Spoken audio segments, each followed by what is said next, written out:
Well, hopefully you don't know this, but maybe some of you know a family member who has suffered through pancreatic cancer. Well, there's a new technique that hopes to alleviate some of the problems with that. Dr. Stan Hewlett is a board-certified general surgeon.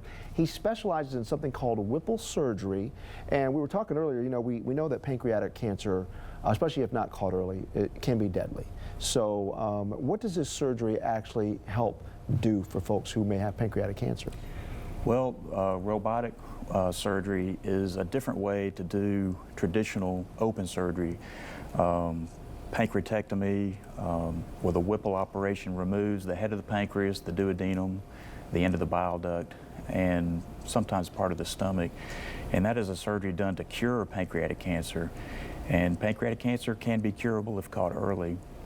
The robotic technique is a minimally invasive technique that has less blood loss, less pain, quicker recovery, and quicker recovery in terms of if patients need chemotherapy, they can start that in a couple of weeks after the surgery as opposed to a couple of months after an open surgery. Now, Dr. Hewlett can answer a lot of your questions. So the number to call again, 741-9272 if you'd like a question asked the doctor, something related to this. But and this is not a Band-Aid fix, so this is kind of groundbreaking. How long has this surgery been available?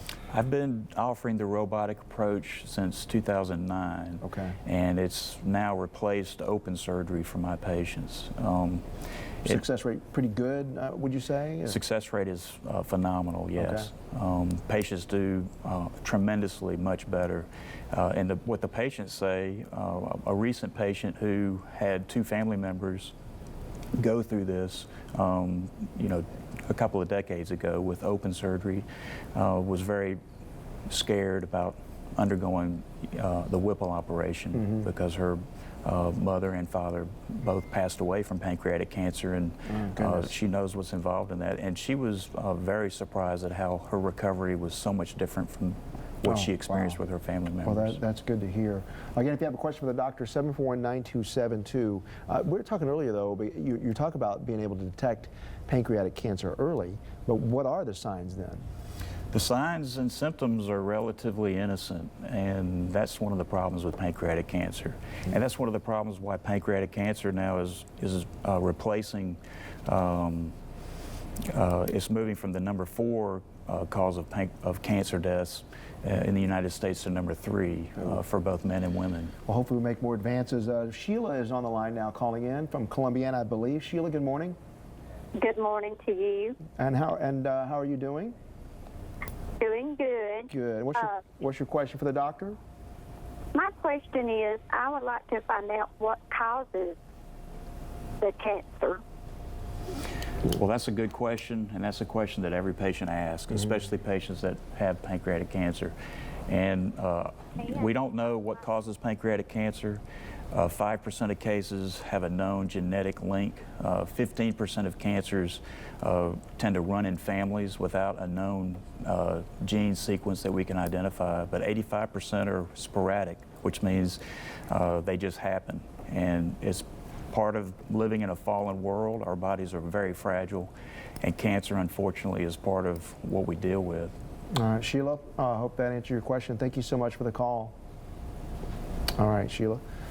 Yeah, but you see research, and some of them say things like just eating sausage too much. That there's like an increased risk for that. Well, there are factors that go along with an increased risk of cancer. Smoking can increase your risk from anywhere from 2 to 5-fold. There are genetic disorders. Familial adenomatous polyposis can be linked to pancreatic cancer. The BRCA gene is not only linked to breast and ovarian, but multiple cancers, and pancreatic cancer is linked to that too. But diet, there's not any one thing that we can attribute pancreatic cancer to. It's thought that vitamin E may have a protective effect, and there are trials that have looked at combining vitamin E supplementation with even chemotherapy and looking at what kind of protective effect that is for cancer recurring or coming back. All right, Dr. Stan Hewlett, appreciate it. It's one of those difficult ones to talk about, but appreciate the work that you guys are doing to try get some people cured. Thanks for having me. All right, JJ's up next.